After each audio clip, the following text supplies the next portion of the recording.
9ാം class വിദ്യാർത്ഥിനിയായ Sreelakshmi എന്ന പെൺകുട്ടി ഒരു ദിവസം സ്കൂളിൽ എക്സാം എഴുതിക്കൊണ്ടിരിക്കവേ അവൾക്ക് ശരീരം തളരുകയും അവൾക്ക് ടോയ്ലറ്റിൽ പോകാൻ തോന്നുകയും ചെയ്യുന്നുണ്ട്. ടോയ്ലറ്റിലേക്ക് പോകുന്ന സമയത്ത് അവൾ കുഴഞ്ഞു വീഴുകയാണ്. കൊണ്ടുപോയി ചെക്ക് ചെയ്ത് നോക്കുന്ന സമയത്ത് ശ്രീലക്ഷ്മി പ്രഗ്നന്റ് ആണ്. ആരാണ് അവളോട് അങ്ങനെ ചെയ്തതെന്ന് എത്ര ചോദിച്ചിട്ടും അവൾ പറയുന്നതേയില്ല. ആകെ പറയുന്നത് അച്ഛനെ കാണണം എന്ന് മാത്രം. ഉടനെ തന്നെ ശ്രീലക്ഷ്മിയുടെ അമ്മയെ സ്കൂളിലേക്ക് വിളിച്ചു വരുത്തുന്നു. അമ്മയുടെ ഏക സംശയം മകളോടിങ്ങനെ പെരുമാറിയത് തന്റെ ഭർത്താവാണ്, അതായത് ആ കുട്ടിയുടെ അച്ഛൻ തന്നെയാണെന്ന്. അതോടെ പിന്നെ മകളെ അച്ഛനെ കാണാനോ മിണ്ടാനോ പോലും അമ്മ സമ്മതിക്കുന്നതേയില്ല. ആരാണ് ശ്രീലക്ഷ്മിയുടെ ഈയൊരവസ്ഥയ്ക്ക് ഉത്തരവാദി? അച്ഛൻ തന്നെയാണോ? പിന്നീട് എന്തൊക്കെ സംഭവിച്ചു എന്നൊക്കെ അറിയണ്ടേ? എങ്കിൽ നമുക്ക് വേഗം മഴയത്തെന്ന മലയാള സിനിമയുടെ കഥ നോക്കിയാലോ? വീഡിയോയിലേക്ക് കടക്കുന്നതിന് മുൻപ് വീഡിയോ കാണുന്ന കൂട്ടുകാർ ഒന്ന് ലൈക്ക് ചെയ്യാനും കമന്റ് സെക്ഷനിലെ ഹൈപ്പ് എന്നൊരു ഓപ്ഷൻ ക്ലിക്ക് ചെയ്യാനും മറക്കരുതേ. കഥ തുടങ്ങുമ്പോൾ മലമുകളിലുള്ളൊരു വീടാണ് കാണിക്കുന്നത്. ആ വീട്ടിലെ ഭാര്യയും ഭർത്താവുമാണ് അനിതയും വേണുവും. അവർക്കൊരു മകളുണ്ട്. മകളുടെ പേര് ഉമി എന്നാണ്. അവർ സ്നേഹത്തോടു കൂടി ഉമി എന്നാ വിളിക്കുന്നത്. യഥാർത്ഥ പേര് ശ്രീലക്ഷ്മി എന്നാണ്. മകളാണെങ്കിലോ ഇപ്പോൾ സ്കൂളിൽ പഠിക്കുകയാണ്. പക്ഷേ ഉമിയാണെങ്കിൽ എപ്പോഴും അച്ഛനൊപ്പമാണ്. അച്ഛന്റെ ദേഹത്ത് കയറി മറിയുക, അച്ഛന് ഉമ്മ കൊടുക്കുക, അച്ഛനെ കെട്ടിപ്പിടിക്കുക. വലുതാകാറായ കുട്ടിയാണെന്നുള്ള ബോധം വലുതായ കുട്ടിയാണെന്നുള്ള പോലും ഇല്ലാതെയാണ് അച്ഛന്റെ ദേഹത്ത് കയറി കിടന്ന് മറിയുന്നത്. എന്നാൽ ഇതൊന്നും അനിതയ്ക്ക് അത്ര ഇഷ്ടമാകുന്നതേയില്ല. വലുതായ പെൺകുട്ടിയാണ്, നീ അടങ്ങി ഒതുങ്ങിയിരിക്കണമെന്നൊക്കെ അനിത പറയുമ്പോൾ ഇതെന്റെ അച്ഛനല്ലേ എന്നായിരുന്നു ഉമിയുടെ മറുപടിയും. ഈ അനിതയ്ക്ക് ഒരു ബെസ്റ്റ് ഫ്രണ്ട് ഉണ്ട്. പുള്ളിക്കാരിയാണെങ്കിൽ ഒരു ഫെമിനിസ്റ്റ് ആണ്. അനിത എപ്പോഴും അവളുടെ കൂട്ടുകാരിയെ ഫെമിനിസ്റ്റിനൊപ്പം നടക്കുന്നതെന്നും വേണുവിന് അത്ര ഇഷ്ടമാകുന്നതേയില്ല. അനിതയാണെങ്കിലോ ഡിഗ്രി കംപ്ലീറ്റും ചെയ്തിട്ടില്ല. അതുകൊണ്ട് തന്നെ നീ ഡിഗ്രി കംപ്ലീറ്റ് ചെയ്, നല്ലൊരു ജോലി നിനക്ക് കിട്ടുമല്ലോ എന്നാണ് അനിതയോട് വേണു പറയുന്നത്. പക്ഷേ അനിതയ്ക്ക് ഡിഗ്രി കംപ്ലീറ്റ് ചെയ്യണമെന്നോ ഒരു ജോലി വാങ്ങണമെന്നോ അങ്ങനെയുള്ള ആഗ്രഹമൊന്നുമില്ല. അനിത ഫ്രീ കിട്ടുന്ന സമയമെല്ലാം കൂട്ടുകാരിക്കൊപ്പം എവിടെയെങ്കിലും പോകും. കൂട്ടുകാരിയുടെ പ്രോഗ്രാമിലൊക്കെ ഇവളും പങ്കെടുക്കുവാനായിട്ട് പോകും. പക്ഷേ വേണുവിനത് അത്ര ഇഷ്ടമേ അല്ല. അങ്ങനെ ഇരിക്കെ ഉമിയുടെ പിറന്നാളായിരുന്നു. ഉമിയുടെ പിറന്നാൾ ആയതുകൊണ്ട് തന്നെ വേണുവും അനിതയും പോയി അവൾക്ക് കേക്കും പിന്നെ ഒരു പട്ടിക്കുട്ടിയൊക്കെ ഗിഫ്റ്റായിട്ട് വാങ്ങിക്കൊണ്ടുവരുന്നു. അന്ന് ബർത്ത്ഡേ സെലിബ്രേഷനൊക്കെ നന്നായിട്ട് കഴിയുകയാണ്. രാത്രി ഉറങ്ങുവാനായിട്ടും അവർ കിടക്കുന്ന സമയം ടി വിയിലാണെങ്കിലോ ഒരു വാർത്ത കാണിക്കുകയാ. ഒരു കുട്ടിയെ ഒരുത്തൻ റേപ്പ് ചെയ്ത ആളിന്റെ മുഖമാണെങ്കിലോ കറുത്ത തുണി കൊണ്ട് മറച്ചുകൊണ്ട് പോകുന്നതാണ് വാർത്തയിലേക്ക് കാണിക്കുന്നത്. ഇങ്ങനെയൊക്കെ ചെയ്തവന്റെ മുഖം എന്തിനെ മറയ്ക്കണം, എല്ലാവരും കാണട്ടെ എന്നാണ് അനിത പറയുന്നത്. അതേ സമയമായിരുന്നു ഉമി തന്റെ റൂമിൽ കിടന്നിട്ട് ഉറക്കം വരുന്നില്ല എന്ന് പറഞ്ഞ് അച്ഛനും അമ്മയ്ക്കും ഇടയിൽ കിടക്കുവാനായിട്ട് വരുന്നത്. എന്നാൽ ഉമി കിടക്കുന്നത് അവളുടെ അച്ഛനടുത്താണ്. അച്ഛനെ കെട്ടിപ്പിടിക്കുകയും അച്ഛന്റെ ദേഹത്ത് കൂടി കാലെടുത്തിടുകയും ഒക്കെ ചെയ്യുന്നുണ്ട്. ഇതൊന്നും അനിതയ്ക്ക് അത്ര ഇഷ്ടമാകുന്നതേയില്ല. അവളോട് അവളുടെ റൂമിൽ പോയി കിടക്കുവാനായി പറയുമ്പോഴും ഞാൻ എൻ്റെ അച്ഛനടുത്ത് കിടക്കട്ടെ, എന്നാലേ എനിക്ക് ഉറക്കം വരൂ എന്നാണ് മകളുടെ മറുപടിയും. അതിനെന്താ, അവൾ എൻ്റെ അടുത്ത് കിടക്കട്ടെ എന്ന് വേണുവും പറയുന്നു. അടുത്ത ദിവസം വേണു ഓഫീസിലേക്ക് പോവുകയാണ്. എന്നാൽ സ്കൂളിൽ നിന്നും വേണുവിനൊരു കോള് വരുന്നു. ഉമിക്ക് സുഖമില്ല, പനിയാണത്രേ. ഉടനെ തന്നെ വേണു സ്കൂളിലേക്ക് പോയി മകളെയും കൂട്ടിക്കൊണ്ട് വീട്ടിലേക്ക് വരും. എന്നാൽ വീട്ടിലേക്ക് എത്തുമ്പോഴോ വീട് പൂട്ടിയിട്ടിരിക്കുകയാണ്. അനിത അവിടെയില്ല. അനിത പോയിരിക്കുന്നത് കൂട്ടുകാരിക്കൊപ്പമായിരുന്നു. ഒരുപാട് നേരം വേണു അനിതയെ വിളിക്കുവാനായും ശ്രമിക്കുന്നുണ്ട്. ക്ഷീണം കാരണം ഉമി വരാന്തയിൽ തന്നെ കിടക്കുകയാണ്. വേണു എത്ര വിളിച്ചിട്ടും അനിതയുടെ ഫോൺ സ്വിച്ച് ഓഫ് ആയിരുന്നു. കുറെ നേരം കഴിഞ്ഞതും അനിത വരികയാണ്. കൂട്ടുകാരിക്കൊപ്പമാണ് വരുന്നത്.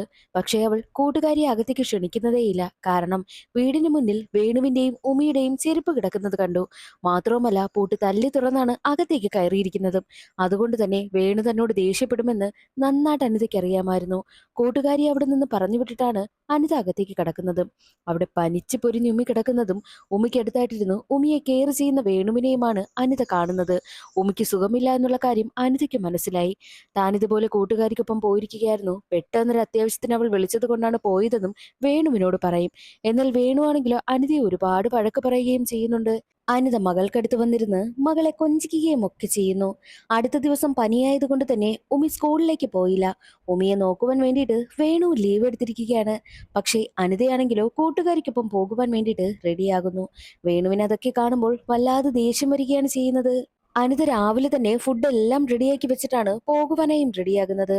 എവിടേക്കോ അനിത പോകുവാനായി ഒരുങ്ങുകയാണെന്നുള്ള കാര്യം വേണുവിന് മനസ്സിലായി. നീ എവിടേക്കാ പോകുന്നത്? നമ്മുടെ മകൾക്ക് സുഖമില്ലാതെ കിടക്കുന്നത് നീ കണ്ടില്ലേ എന്ന് ചോദിക്കുമ്പോൾ ഇന്നെന്റെ കൂട്ടുകാരിയുടെ ബൊട്ടിക്ക് ഓപ്പൺ ചെയ്യിക്കാണ്, എനിക്ക് പോയേ പറ്റൂ. ഇല്ലായിരുന്നുണ്ടായിരുന്നെങ്കിൽ ഞാനിവിടെ നിന്നേനെ.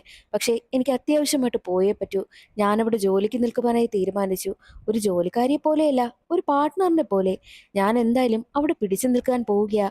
അങ്ങനെയാണെങ്കിൽ കുറച്ചു കാശൊക്കെ എനിക്കും അധികം കിട്ടുമല്ലോ എന്നാണ് അനിത പറയുന്നത്. പക്ഷേ അനിത പറഞ്ഞതൊന്നും വേണുവിന് അത്ര ഇഷ്ടമായില്ല. കാരണം അനിതയുടെ കൂട്ടുകാരിയെ വേണുവിന് ഓൾറെഡി ഇഷ്ടമല്ല. അതുകൊണ്ട് തന്നെയാണ് അവിടെ ജോലിക്ക് നിൽക്കുന്നു എന്നുള്ള കാര്യം പറഞ്ഞപ്പോൾ വേണുവിന് ഇഷ്ടമാകാത്തത്. നീ അവിടെ ജോലിക്ക് പോകണ്ട, ഇന്നത്തെ ദിവസം പോകണ്ട എന്ന് തന്നെ വേണു തറപ്പിച്ച് പറയുന്നു. ഇല്ല, പറ്റില്ല, എനിക്ക് പോയേ പറ്റൂ, എനിക്ക് ജോലി വേണമെന്നും അനിത പറയുന്നു. എന്നിട്ടവൾ എല്ലാ ഫുഡും എടുത്തു വെച്ചിട്ട് അവിടെ നിന്ന് പോവുകയാണ് ചെയ്യുന്നത്. ബൊട്ടീക്കിന്റെ ഉദ്ഘാടനമൊക്കെ നല്ല രീതിക്ക് നടന്നു. എല്ലാവർക്കും ഡ്രസ്സൊക്കെ എടുത്ത് കാണിച്ചു കൊടുക്കുകയാണ് അനിത. അതേസമയം രാവിലത്തെ ഫുഡും ഉച്ചക്കലത്തെ ഫുഡും എല്ലാം അവൾ തയ്യാറാക്കി വെച്ചിരുന്നു. അത് കാണുന്ന സമയത്ത് വേണുവിന് ചെറിയ സന്തോഷമൊക്കെ ആകുന്നുണ്ട്. എല്ലാം കഴിഞ്ഞ് അനിത വീട്ടിലേക്ക് വരുന്ന സമയത്തോ വീട് പൂട്ടിയിട്ടിരിക്കുകയാണ്. അനിത എങ്ങനെയാണോ അന്ന് കാണിച്ചത് അതിന്റെ പ്രതികാരം വീട്ടുന്നത് പോലെയായിരുന്നു വേണുവിന്റെ പെരുമാറ്റം. വേണുവിനെ വിളിച്ചിട്ടാണെങ്കിലോ ഫോൺ എടുക്കുന്നതുമില്ല. ഫോൺ സ്വിച്ച് ഓഫ് ആണ് പറയുന്നത്. തനിക്കിട്ട് പ്രതികാരം വീട്ടുകയാണോ എന്നൊക്കെ അനിത ചിന്തിക്കുന്നു.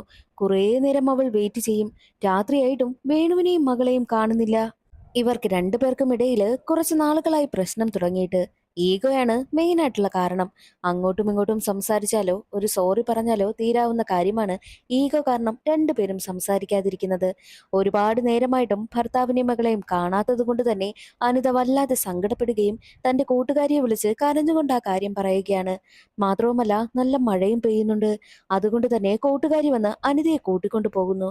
പിന്നീട് അനിത തിരിച്ചു തന്റെ വീട്ടിലേക്ക് വന്നിട്ടേയില്ല. അന്നു മുതൽ അനിതയും വേണുവും പിരിഞ്ഞാണ് താമസിക്കുന്നത്. മകളാണെങ്കിലോ ഒരാഴ്ച അനിതയ്ക്കൊപ്പം നിൽക്കുമെങ്കിൽ ഒരാഴ്ച വേണുവിനൊപ്പം നിൽക്കുകയും ചെയ്യുന്നു. അങ്ങനെ അവരുടെ ജീവിതം മുന്നോട്ട് പോവുകയാണ്. ഈഗോ കാരണമാണ് രണ്ടുപേരും പരസ്പരം സംസാരിക്കാത്തതും ഒന്നും മിണ്ടി ഈ ഒരു പ്രശ്നമൊന്നും തീർക്കാത്തതും. അനിത ഇപ്പോഴും കൂട്ടുകാരുടെ ബൊട്ടിക്കിൽ ജോലിക്ക് വന്നുകൊണ്ടിരിക്കുകയാണ്. അനിതയും അവളുടെ ജീവിതം എൻജോയ് ചെയ്യുന്നു. അങ്ങനെ വേണുവാണെങ്കിലോ മുൻപൊരു കാർ ബുക്ക് ചെയ്തിരുന്നു. അതുകൊണ്ട് തന്നെ വേണു ആഗ്രഹിച്ച കാറും തന്റെ വീട്ടിലേക്ക് എത്തുന്നുണ്ട്. മാത്രമല്ല അനിതയും സെക്കൻഡ് ഹാൻഡ് ഒരു വണ്ടി എടുക്കുകയാണ്. ആ വണ്ടിക്കാണെങ്കിലോ എന്നും എന്നും പ്രശ്നമാണ്. ഉമിക്ക് ഏറ്റവും കൂടുതൽ ഇഷ്ടം വേണുവിനൊപ്പം നിൽക്കാനാണ്. എന്നാൽ വേണുവിന് തന്റെ മകളെ നന്നായിട്ട് നോക്കാൻ കഴിയാത്തത് കൊണ്ട് തന്നെ അവളെ ഹോസ്റ്റലിലും കൊണ്ടുവന്ന് നിർത്തിയിരിക്കുന്നു. അനിത പോയതിൽ പിന്നെ വേണുവിന്റെ ജീവിതമൊക്കെ ഏകദേശം താളം തെറ്റിയ അവസ്ഥയാണ്. എന്ത് ചെയ്യണമെങ്കിലും വേണു അനിതയാണ് ആശ്രയിച്ചിരുന്നത്. എന്നാൽ ഇപ്പോൾ അനിത ഇല്ലാത്തത് കൊണ്ട് തന്നെ ഒന്നും ചെയ്യാൻ കഴിയാത്ത അവസ്ഥയിലാണ് വേണു ഇരിക്കുന്നത്. വീടിന്റെ കോലം മുഴുവൻ മാറിയിരിക്കുന്നു. അതുകൊണ്ട് തന്നെ വീട്ടിൽ ജോലിക്കാരിയെ നിർത്താമെന്ന് വിചാരിച്ചാലോ ഒരു പുരുഷൻ മാത്രം താമസിക്കുന്ന വീട്ടിലേക്ക് ജോലിക്ക് വരുവാനായിട്ട് സ്ത്രീകളൊക്കെ മടിക്കുന്നു. അങ്ങനെ ഇരിക്കെ ഉമ്മിയുടെ വെക്കേഷൻ ദിവസം എത്തി. 2 മാസമാണ് വെക്കേഷൻ ഉള്ളത്. അനിത വിളിച്ചിട്ട് വേണുവിനോട് പറയുന്നുണ്ട് ഉമ്മിയെ ഞാൻ കൊണ്ടുപോകുമെന്ന്. നിങ്ങൾ ആ സ്കൂളിലേക്ക് വരരുത് അവളെ വിളിക്കാനെന്ന് പ്രത്യേകം അനിത പറഞ്ഞിരുന്നു. എന്നിട്ട് അനിത ഉമ്മിയെ കൂട്ടിക്കൊണ്ടു വരുവാനായിട്ട് സ്കൂളിലേക്കും എത്തിയിട്ടുണ്ട്. നിന്റെ അച്ഛൻ വരില്ല, അതുകൊണ്ട് ഞാനാ ഇന്ന് നിന്നെ കൊണ്ടുപോകുന്നതെന്നും അനിത പറയുന്നു. പക്ഷെ അതേസമയം അനിത പറയുന്നതൊന്നും കേൾക്കാതെ അവിടേക്ക് വേണുവും എത്തുന്നുണ്ട്. അനിതയ്ക്ക് വേണുവിനെ കാണുമ്പോൾ വല്ലാതെ ദേഷ്യം വരും. രണ്ടുപേരും പ്രിൻസിപ്പാളിന്റെ അടുത്ത് സംസാരിക്കുവാനായി എത്തുന്ന സമയത്ത് രണ്ടുപേരുടെയും പെരുമാറ്റം കണ്ട് ഇവർക്കിടയിൽ എന്തോ പ്രശ്നമുണ്ടെന്ന് പ്രിൻസിപ്പാളിന് മനസ്സിലായി. അതുകൊണ്ട് തന്നെ സ്കൂളിൽ ഒരു കൗൺസിലിങ്ങിനായിട്ട് ആളുണ്ട്. ആ ടീച്ചറിന്റെ അടുത്തേക്ക് വേണുവിനെയും അനിതയും പറഞ്ഞു വിടുകയാണ് പ്രിൻസിപ്പാൾ. ഉമിയുടെ കാര്യം പറയാനാണ് ടീച്ചർ വിളിച്ചതെന്നാണ് വേണുവും അനിതയും ആദ്യം കരുതിയിരുന്നത്. എന്നാൽ അവിടെ ചെന്നപ്പോഴല്ലേ മനസ്സിലായത് അവരെ ഉപദേശിക്കുവാൻ വേണ്ടിയിട്ടാണ് വിളിച്ചതെന്ന്. ദേഷ്യം വന്ന വേണു അവിടെ നിന്ന് എഴുന്നേറ്റ് പോവുകയാണ് ചെയ്യുന്നത്.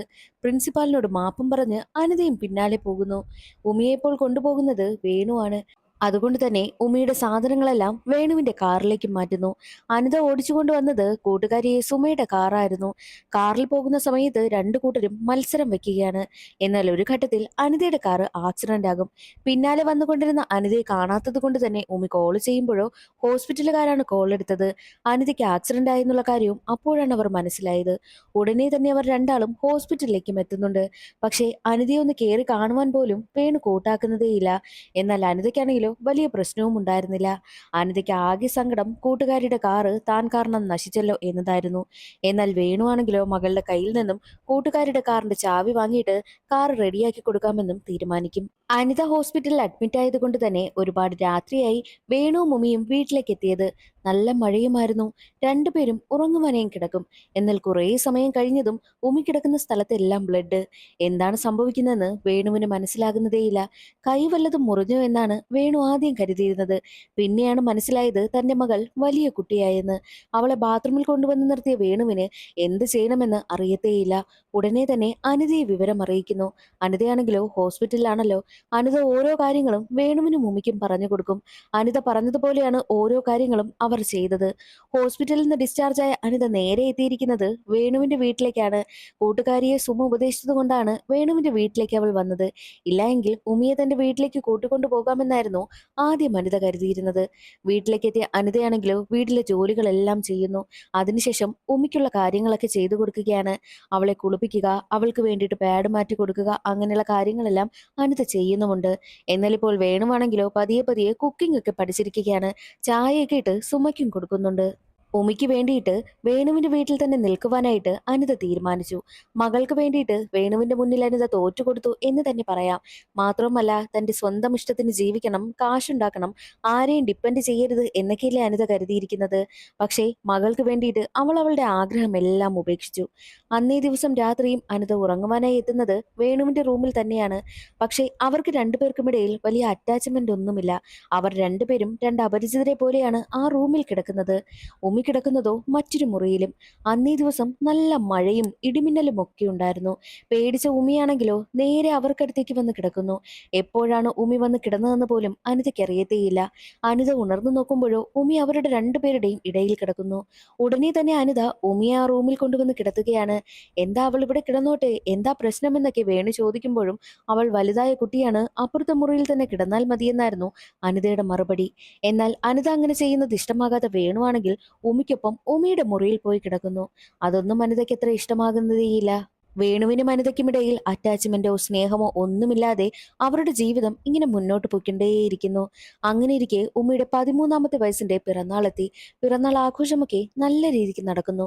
അന്നേ ദിവസം അവൾക്ക് ബർത്ത്ഡേ ഗിഫ്റ്റായിട്ട് കൊടുത്തിരുന്നത് ഒരു സൈക്കിളാണ്. അങ്ങനെ ദിവസങ്ങളൊക്കെ കടന്നു പോവുകയാണ്. പതിയെ പതിയെ അനിതയ്ക്കും വേണുവിനുമിടയിൽ ചെറിയ ചെറിയ സ്നേഹമൊക്കെ ഉണ്ടാകുന്നു. അവർക്കിടയിൽ പഴയ അറ്റാച്ച്മെന്റ് ഒക്കെ തിരിച്ചു വരികയാണ്. അങ്ങനെ അവർ പഴയതുപോലെ സ്നേഹിച്ച് ജീവിക്കുവാനായും തുടങ്ങി. സന്തോഷകരമായിട്ട് ജീവിതം പഴയതുപോലെയായി മുന്നോട്ട് പോകുന്ന സമയത്തായിരുന്നു ഒരു ഞെട്ടിക്കുന്ന വാർത്ത അവരെ തേടി വന്നത്. എന്തെന്നാൽ എക്സാം ആയതുകൊണ്ട് തന്നെ സ്കൂളിലേക്ക് പോയിരിക്കുകയായിരുന്നു ഉമി. എക്സാം എഴുതുവാനായി ഇരിക്കുന്ന സമയത്ത് ഉമിക്ക് വല്ലാതെ ക്ഷീണം തോന്നുകയും എപ്പോഴും ടോയ്ലറ്റിൽ പോകുവാനൊക്കെ തോന്നുന്നു. ടീച്ചർ, ഞാൻ ടോയ്ലറ്റിൽ പോകട്ടെ എന്ന് ഉമി ചോദിക്കുമ്പോൾ കുട്ടികളെല്ലാം കളിയാക്കി ചിരിക്കുകയാണ്. എന്തിനാ ഇത്ര ചിരിക്കാനെന്ന് ടീച്ചർ ചോദിക്കുമ്പോൾ, അല്ല, ഇത്രയും നേരമായിട്ടും 5ാമത്തെ തവണയാ ഉമി ടോയ്ലറ്റിലേക്ക് പോകുന്നതെന്ന് കുട്ടികൾ പറയുന്നു. എന്തുകൊണ്ടാ ഇവൾക്കിങ്ങനെ എപ്പോഴും ടോയ്ലറ്റിൽ പോകാൻ തോന്നുന്നതെന്നൊക്കെ ടീച്ചർ ചിന്തിക്കുന്നു. അങ്ങനെ ഉമി ടോയ്ലറ്റിലേക്ക് പോകുന്ന സമയത്ത് തലകറങ്ങി വീഴുകയാണ്. ഉമിയെ ഉടനെ തന്നെ മെഡിക്കൽ റൂമിലേക്കും കൊണ്ടുപോകുന്നു. മെഡിക്കൽ റൂമിലുള്ളവർ ചെക്ക് ചെയ്തിട്ട് ഒരു ലേഡി ഡോക്ടറിനെ വിളിക്കണമെന്നും ആവശ്യപ്പെടുകയാണ്. അങ്ങനെ ലേഡി ഡോക്ടർ അവിടേക്ക് വരുന്നു. ലേഡി ഡോക്ടർ ഉമിയെ ചെക്ക് ചെയ്തിട്ട് ഞെട്ടിക്കുന്നൊരു കാര്യം ടീച്ചേഴ്സിനോട് പറയുകയാണ്. എന്തെന്നാൽ ഉമി പ്രഗ്നന്റ് ആണെന്ന്. അത് കേട്ടതോടുകൂടി ടീച്ചേഴ്സൊക്കെ ആകെ തകർന്നു പോകുന്നു. അനിതയും വിവരമറിയിക്കുകയാണ്. അനിതയും സ്കൂളിലേക്ക് എത്തുന്നു. കൗൺസിലിംഗ് റൂമിലേക്ക് കൊണ്ടുപോയി ഉമിയോട് ഒരുപാട് ചോദ്യങ്ങളൊക്കെ ടീച്ചേഴ്സ് ചോദിക്കുകയാണ്. അപ്പോഴെല്ലാം തന്റെ അച്ഛനെ കാണണം എന്ന് മാത്രമാണ് ഉമി പറയുന്നത്. ഉമിയുടെ ഈ ഒരു അവസ്ഥയറിഞ്ഞ് അനിത പൊട്ടിക്കരയുന്നു. എങ്ങനെയാണ് അവൾക്കിത് സംഭവിച്ചതെന്നൊന്നും അനിതയ്ക്ക് അറിയത്തേയില്ല. എന്നാൽ കൗൺസിലിംഗ് റൂമിൽ നിന്നും പുറത്തേക്ക് ഇറങ്ങുന്ന ഉമിയാണെങ്കിലോ അനിതയെ കണ്ടതും ആശ്വാസം കിട്ടി അവൾ ചിരിച്ചുകൊണ്ട് വരികയാണ്. അത് കാണുന്ന അനിതയ്ക്ക് വല്ലാതെ ദേഷ്യം വരും. കാരണം തനിക്ക് എന്താണ് സംഭവിക്കുന്നതെന്ന് ഉമിക്ക് അറിയത്തില്ല. അതുകൊണ്ടാണ് അമ്മയെ കണ്ടതും സമാധാനിച്ചവൾ ചിരിച്ചത്. പക്ഷെ അനിതയ്ക്കാണെങ്കിലോ ആകെ ദേഷ്യം. എവിടെയെങ്കിലും പോയി ചാവടി എന്ന് പറഞ്ഞാണ് അമ്മയായ അനിത അവളെ തല്ലുന്നത്. ഉടനെ തന്നെ ഉമിയെ അവിടെ നിന്ന് കൂട്ടിക്കൊണ്ടുപോയി കൗൺസിലിംഗ് റൂമിലിട്ട് പൂട്ടുന്നു. ടീച്ചേഴ്സ് എല്ലാവരും ചേർന്ന് അടിയന്തരമായി ഒരു മീറ്റിംഗ് വെക്കുന്നു. ഈ ഒരു കാര്യം ഒരിക്കലും പുറത്തറിയരുത്. പുറത്തറിഞ്ഞു കഴിഞ്ഞാൽ മീഡിയക്കാരൊക്കെ ഇത് ഏറ്റെടുക്കും. ഏറ്റെടുത്തു കഴിഞ്ഞാലോ സ്കൂളിന്റെ അഭിമാനത്തെ ബാധിക്കുമെന്നതായിരുന്നു ടീച്ചേഴ്സിന്റെ പേടി. മാത്രവുമല്ല, ഒരുപാട് ചോദ്യങ്ങൾ ചോദിച്ചിട്ടും ആ കുട്ടിയാണെങ്കിലോ അച്ഛനെ കാണണമെന്ന് മാത്രമാണ് പറയുന്നത്. ആരാണ് തന്നോട് ഇങ്ങനെ ചെയ്തതെന്ന് തുറന്നു പറയുന്നതേ ഇല്ല എന്നുള്ള കാര്യം ടീച്ചേഴ്സ് ചർച്ച ചെയ്യുന്നു. അതേ സമയമായിരുന്നു കൗൺസിലിംഗ് ചെയ്യുന്ന ടീച്ചറാണെങ്കിൽ പ്രിൻസിപ്പാലിനെ മാറ്റി നിർത്തി ഒരു കാര്യം പറയുന്നത്. ടീച്ചറെ, ഞാൻ പറയുന്നത് തെറ്റാണോ എന്നൊന്നും എനിക്കറിയത്തില്ല. ഇതെന്റെ ചിലപ്പോൾ സംശയവുമാകാം. ഞാൻ ആ കുട്ടിയോട് ഒരു 10 ചോദ്യം ചോദിച്ചു. അതിൽ 7 ചോദ്യത്തിനും ആ കുട്ടിയുടെ ഉത്തരം അച്ഛനെ കാണണം എന്ന് മാത്രമാണ്. ആ കുട്ടിക്കാണെങ്കിൽ ബോയ് ഫ്രണ്ട് ഇല്ല. മാത്രമല്ല ആൺകുട്ടികളുമായിട്ട് അധികം അങ്ങനെ സഹകരിക്കാറോ മിണ്ടാറോ ഇല്ല. ഏറ്റവും കൂടുതൽ അത് അറ്റാച്ച്മെന്റ് ഉള്ളത് അതിന്റെ അച്ഛനോട് മാത്രമാണ്. ടീച്ചറെ, ഞങ്ങളുടെ സംശയം ആ കുട്ടിയുടെ അച്ഛനെയാണ്. കുട്ടിയുടെ അച്ഛനാണ് കുട്ടി എന്തോ ചെയ്തതെന്നാണ് തോന്നുന്നതെന്നും ടീച്ചേഴ്സ് പറയുന്നു. അതേസമയം കൗൺസിലിംഗ് റൂമിൽ അടച്ചിട്ടിരിക്കുകയായിരുന്നല്ലോ ഉമ്മിയെ. ഉമ്മിയാണെങ്കിലോ അവിടെ ഒരു ഫോൺ കാണുകയും ആ ഫോൺ എടുത്ത് തന്റെ അച്ഛനെ വിളിക്കുവാനായും ശ്രമിക്കുന്നുണ്ട്. എന്നാൽ അച്ഛൻ കോൾ എടുക്കുന്നതേയില്ല. അതേസമയം ടീച്ചേഴ്സ് റൂമിലേക്ക് വരുന്നു. ഉമ്മിയുടെ കയ്യിൽ നിന്നും ഫോൺ പിടിച്ച് വാങ്ങുകയും ഒക്കെ ചെയ്യുന്നുണ്ട്. ഉമ്മിയാണെങ്കിലോ തന്റെ അച്ഛനെ കാണണമെന്ന് പറഞ്ഞ് വല്ലാതെ ബഹളം വെക്കുന്നു. എന്നാൽ തന്റെ മകളുടെ കരച്ചിലൊക്കെ കേട്ട് നേരെ അനിത ഓടി വരികയാണ്. അനിതയാണെങ്കിലോ ഉമ്മിയെ കെട്ടിപ്പിടിച്ചിട്ട്, സോറി മോളെ, ഞാൻ അന്നേരത്തെ ദേഷ്യത്തിൽ അങ്ങനെയൊക്കെ പറഞ്ഞു പോയതാണ്, നിന്നെ ഇനി ഞാൻ ഒറ്റയ്ക്കാക്കില്ല എന്ന് പറഞ്ഞ് തന്റെ മകളെ കെട്ടിപ്പിടിച്ച് അനിത കരയുന്നു. ഉമ്മി തന്റെ അച്ഛനെ വിളിക്കണമെന്ന് പറഞ്ഞ് ബഹളം വെച്ചുകൊണ്ടേയിരിക്കുന്നു. ഉടനെ തന്നെ അനിത ഫോൺ എടുത്തിട്ട് അച്ഛനെ വിളിക്കുവാനായി തുടങ്ങുന്ന സമയമായിരുന്നു അവിടെ ഉണ്ടായിരുന്ന കൗൺസിലിംഗ് ചെയ്യുന്ന ടീച്ചറാണെങ്കിൽ അനിതയുടെ കയ്യിൽ നിന്ന് ഫോൺ വാങ്ങുന്നത്. ഞങ്ങളുടെ സംശയം കുട്ടിയുടെ അച്ഛനെയാണ്, അതുകൊണ്ട് അച്ഛനെ വിളിക്കണ്ട എന്നും ടീച്ചർ പറയുന്നു. ടീച്ചേഴ്സൊക്കെ പറയുന്നത് കേട്ട് അവൾക്കും വേണുവിനെ സംശയം തോന്നി തുടങ്ങുകയാണ്. ഉടനെ തന്നെ ഉമിയെ മറ്റൊരു ഹോസ്പിറ്റലിലേക്ക് മാറ്റുന്നു. എന്നാൽ അതേ സമയമായിരുന്നു വേണു തന്റെ ഫോണിൽ സ്കൂളിൽ നിന്ന് കോള് വന്നത് മനസ്സിലാക്കുന്നത്. എന്തോ പ്രശ്നമുണ്ടെന്ന് വേണുവിന് മനസ്സിലായി. വേണു പ്രിൻസിപ്പാളിനെ വിളിക്കുന്ന സമയത്ത് പ്രിൻസിപ്പാളാണെങ്കിൽ ഞാനൊന്ന് അന്വേഷിക്കട്ടെ എന്ന് പറഞ്ഞിട്ട് കോള് കട്ട് ചെയ്ത് കളയുകയാണ് ചെയ്യുന്നത്. മനഃപൂർവ്വമാണ് പ്രിൻസിപ്പാൾ അങ്ങനെ പെരുമാറുന്നതും. സ്കൂളിൽ എന്തോ പ്രശ്നമുണ്ടെന്ന് വേണുവിന് സംശയം തോന്നുന്നു. വേണു ഉടനെ തന്നെ സ്കൂളിലേക്ക് വരികയാണ്. എന്നാൽ വേണുവിനോട് വലുതായിട്ടൊന്നും സംസാരിക്കുവാനായിട്ട് ടീച്ചേഴ്സ് കൂട്ടാക്കുന്നതേയില്ല. ഉടനെ തന്നെ PTA ഭാരവാഹികൾ അവിടേക്ക് എത്തുന്നു. എന്നിട്ടവർ വേണുവിനോട് കാര്യമൊക്കെ പറഞ്ഞ് മനസ്സിലാക്കുകയാണ്. വേണു ആണെങ്കിലോ അവർ പറയുന്നതൊക്കെ കേട്ട് വല്ലാതെ ഇമോഷണൽ ആകുന്നു. വേണു കരയുകയും ഒക്കെ ചെയ്യുന്നുണ്ട്. എന്നാൽ ഇത് അവിടെ ഉണ്ടായിരുന്ന ഒരു സാർ ഫോട്ടോ എടുക്കുകയാണ്. സ്കൂളിൽ നിന്നും അങ്ങനെയൊക്കെ അറിഞ്ഞത് കൊണ്ട് തന്നെ വേണു ഉടനെ തന്നെ കരഞ്ഞുകൊണ്ട് അവിടെ നിന്നും ഇറങ്ങിപ്പോകുന്നു. തന്റെ കൂട്ടുകാരനെയും കൊണ്ട് നേരെ വേണു പോകുന്നത് ബാറിലേക്കാണ്. എത്ര തന്നെ അനിതയെ വിളിച്ചിട്ടും അനിത കോൾ എടുക്കുന്നതുമില്ല. കൂട്ടുകാരൻ വിളിച്ചു നോക്കിയിട്ടും അനിത കോൾ എടുക്കുന്നില്ല. അതുകൊണ്ട് തന്നെ വേണുവിന് ആകെ ദേഷ്യം. എന്നാൽ ഉമിയെ ഹോസ്പിറ്റലിലേക്ക് കൊണ്ടുവന്നിരിക്കുകയാണല്ലോ അനിത.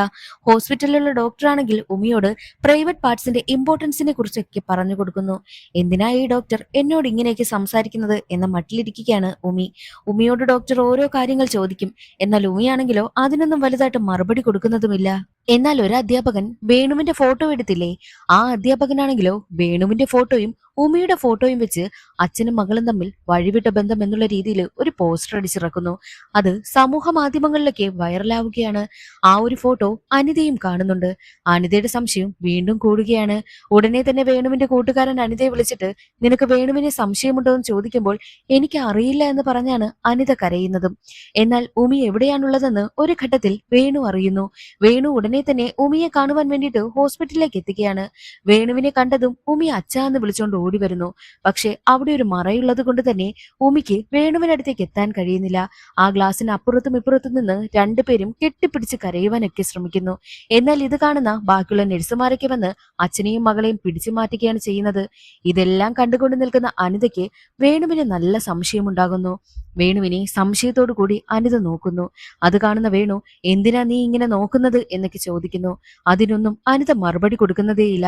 എന്നാൽ ദേഷ്യം വന്ന വേണുവാണെങ്കിൽ എന്നെ ഇങ്ങനെ നോക്കരുതെന്ന് പറഞ്ഞ് അനിതയെ പിടിച്ചു കുലുക്കുകയാണ് ചെയ്യുന്നത്. രണ്ടുപേരും തറയിലേക്കും വീഴുന്നു. അതേസമയം പോലീസ് അവിടെ എത്തി വേണുവിനെ അറസ്റ്റ് ചെയ്യുകയാണ്. വേണുവിന്റെ തലയിലൂടെ ഒരു തുണിയിട്ട് മറച്ചുകൊണ്ടാണ് വേണുവിനെ അവിടെ നിന്ന് കൊണ്ടുപോകുന്നത്. വേണുവിനെ പോലീസ് സ്റ്റേഷനിലേക്കും കൊണ്ടുവന്നിരുത്തിയിരിക്കുകയാണ്. നിന്റെ മകൾക്ക് എത്ര വയസ്സുണ്ടടാ എന്ന് അവിടെ ഇരുന്നൊരു പോലീസ് ഉദ്യോഗസ്ഥൻ ചോദിക്കുമ്പോൾ വേണു അതിന് മറുപടി കൊടുക്കുന്നതേയില്ല. സ്വന്തം മകൾക്ക് വയറ്റിലുണ്ടാക്കിയിട്ട് അവൻ മിണ്ടാതിരിക്കുന്നു എന്നുള്ള രീതിയിൽ പോലീസ് ഉദ്യോഗസ്ഥൻ വേണുവിനെ വഴക്ക് പറയുന്നു. എന്നാൽ ദേഷ്യം വന്ന വേണുവാണെങ്കിലോ പോലീസ് ഉദ്യോഗസ്ഥനെ ഉപദ്രവിക്കുകയാണ്. അയാളും തിരിച്ചു തല്ലും. അതേ സമയമായിരുന്നു അവിടേക്ക് ഉയർന്ന ഉദ്യോഗസ്ഥൻ വരുന്നത്. ഉയർന്ന ഉദ്യോഗസ്ഥൻ കുറച്ച് മനസാക്ഷിയൊക്കെയുള്ള ഒരാളാണ്. വേണുവിനെ കണ്ടതും വേണു കരഞ്ഞ മുഖത്തോടു കൂടി നിൽക്കുന്നത് കണ്ടതും ആ ഉദ്യോഗസ്ഥന് വേണുവിനോട് സഹതാപം തോന്നും. പോലീസ് ഉദ്യോഗസ്ഥനാണെങ്കിലോ വേണുവിനെ ഇരുത്തി വേണുവിന്റെ പ്രശ്നങ്ങളൊക്കെ ചോദിച്ച് മനസ്സിലാക്കുകയാണ്. വേണു പറയുന്നത് കേട്ട പോലീസ് ഉദ്യോഗസ്ഥന് വേണു നിരപരാധിയാണെന്ന് മനസ്സിലായി. ഉടനെ തന്നെ പോലീസ് ഉദ്യോഗസ്ഥനാണെങ്കിൽ സ്കൂളിലേക്ക് പോകുന്നു. പ്രിൻസിപ്പാളിനെ കണ്ട് പോലീസ് ഉദ്യോഗസ്ഥൻ ചോദിക്കുന്നത്, നിങ്ങൾക്ക് എങ്ങനെ മനസ്സിലായി ആ കുട്ടിയുടെ അച്ഛനാണ് ആ കുട്ടിയോട് അങ്ങനെ പെരുമാറിയതെന്ന്? അതിന് മറുപടിയായിട്ട് പ്രിൻസിപ്പാൾ പറയുന്നത്, അത് പറഞ്ഞത് ഇവിടുത്തെ കൗൺസിലിംഗ് ടീച്ചറാണ്. ടീച്ചർ കാരണമാണ് ഞങ്ങൾ വേണുവിനെ സംശയിച്ചതെന്നും പ്രിൻസിപ്പാൾ പറയുന്നു. എന്നാൽ പോലീസ് ഉദ്യോഗസ്ഥൻ പറയുന്നത്, ആരാണ് യഥാർത്ഥ പ്രതിയെന്നൊക്കെ ഞങ്ങൾക്ക് മാത്രമേ കണ്ടുപിടിക്കാൻ കഴിയത്തുള്ളൂ. അതിനു വേണ്ടിയിട്ട് ഒരുപാട് ടെസ്റ്റ് ഒക്കെ നടത്തണം. കുട്ടിയെ നിങ്ങൾ വല്ല ടെസ്റ്റിനും വിധേയമാക്കിയായിരുന്നോ? ഇല്ലല്ലോ. ഒരു ടെസ്റ്റും എടുക്കാതെ വേണുവാണ് പ്രതിയെന്ന് നിങ്ങൾ എങ്ങനെ പറയുന്നു എന്നൊക്കെ ചോദിച്ച് പോലീസ് ഉദ്യോഗസ്ഥൻ ഒരുപാട് വഴക്ക് പറയുന്നു. അങ്ങനെ ആ ഒരു ഉദ്യോഗസ്ഥനാണെങ്കിലോ വേണുവിനെ ടെസ്റ്റിനൊക്കെ വിധേയമാക്കുകയാണ്. അതോടുകൂടി വേണു കുറ്റക്കാരനല്ല എന്ന് തെളിയുന്നു. അതറിഞ്ഞതും അനിതയ്ക്ക് ആകെ സങ്കടം. അനിതയാണെങ്കിലോ വേണുവിനെ കാണുവാനായിട്ടൊക്കെ ശ്രമിക്കുന്നുണ്ട്. പക്ഷേ അനിതയെ കാണുവാനായിട്ട് വേണു ഒന്ന് കൂട്ടാക്കുന്നതേയില്ല. കാരണം വേണുവിന്റെ ഏറ്റവും മോശപ്പെട്ട സമയത്ത് അനിത കൂടെ നിന്നതുമില്ല, വേണുവിനെ അവൾ വിശ്വസിച്ചതുമില്ല. അതുകൊണ്ട് തന്നെ അനിതയെ കാണുവാനായിട്ട് വേണുവിനും താല്പര്യമുണ്ടായിരുന്നില്ല. കുറേ നാളുകൾ കടന്നു പോകുന്നു. എന്നാൽ ഇപ്പോൾ കാണിക്കുന്നത്, വേണു ഒരാളെ കൊന്ന് അയാളെ കത്തിച്ച് അയാളുടെ ചാരം പുഴയിലൊഴുക്കുകയാണ്. വേണു കൊന്നത് മറ്റാരുമല്ല, തന്റെ മകളെ റേപ്പ് ചെയ്ത് ഗർഭിണിയാക്കിയ ആളിനെ തന്നെയാണ്. അത് മറ്റാരുമല്ല, ആ സ്കൂളിലെ തന്നെ അധ്യാപകനാണ്. ആ അധ്യാപകനാണ് അന്ന് വേണുവിന്റെ ഫോട്ടോ എടുത്ത് വേണുവിന്റെയും മകളുടെയും ഒരു ട്രോള് പോലുള്ള ഒരു പോസ്റ്റർ അടിച്ചിറക്കി സമൂഹ മാധ്യമങ്ങളിലൊക്കെ പ്രചരിപ്പിച്ചത്. ആ അധ്യാപകനാണ് അവളെ റേപ്പ് ചെയ്തതും. എന്തെങ്കിലും കാര്യം നീ പുറത്തു പറഞ്ഞു കഴിഞ്ഞാൽ നിന്റെ മോശപ്പെട്ട ഫോട്ടോ എന്റെ കയ്യിലുണ്ട്, അത് ഞാൻ പബ്ലിക്കാക്കുമെന്ന് അവളെ വിരട്ടിയത് കൊണ്ടാണ് അവൾ ഇത്രയും ചോദ്യങ്ങളൊക്കെ ഓരോരുത്തർ ചോദിച്ചിട്ടും ആരാണ് അവളോട് അങ്ങനെ പെരുമാറിയതെന്ന് തുറന്നു പറയാതിരുന്നത്. പക്ഷെ ഉമിക്ക് തന്റെ അച്ഛനെ മാത്രമാണ് വിശ്വാസം. അച്ഛനെ കൊണ്ട് മാത്രമേ എന്തെങ്കിലും ചെയ്യാൻ കഴിയൂ എന്നുള്ള കാര്യം ഉമിക്ക് നന്നായിട്ട് അറിയാമായിരുന്നു. അതുകൊണ്ടാണ് അവൾ എല്ലാ കാര്യങ്ങളും അച്ഛനോട് തുറന്നു പറഞ്ഞത്. ആരാണ് തന്നെ നശിപ്പിച്ചതെന്നും അച്ഛനോട് തുറന്നു പറഞ്ഞത്. എന്നിട്ടവൾ അച്ഛനോട് ഒരു കാര്യം മാത്രമേ പറഞ്ഞുള്ളൂ, അയാളെ കൊല്ലണമെന്ന്. തന്റെ മകളുടെ ആഗ്രഹമാണ് അച്ഛനിപ്പോൾ നിറവേറ്റി കൊടുത്തതും. അങ്ങനെ തന്റെ മകളോട് ക്രൂരമായി പെരുമാറിയാലിനെ കൊന്ന് പ്രതികാരം വീട്ടിയിരിക്കുകയാണ് അച്ഛനായിട്ടുള്ള വേണു. അവർ സന്തോഷമായിട്ട് പഴയതുപോലെ ജീവിക്കുന്നത് കാണിച്ചുകൊണ്ടാണ് സിനിമയുടെ കഥ അവിടെ അവസാനിക്കുന്നത്. ഇന്നത്തെ വീഡിയോ എല്ലാവർക്കും ഇഷ്ടമായി എന്ന് കരുതുന്നു. ഇഷ്ടമായാൽ ഒന്ന് സപ്പോർട്ട് ചെയ്യാൻ മറക്കരുതേ. അടുത്തൊരു സിനിമയുടെ കഥയിൽ കാണാം. അതുവരെ എല്ലാവർക്കും ബൈ.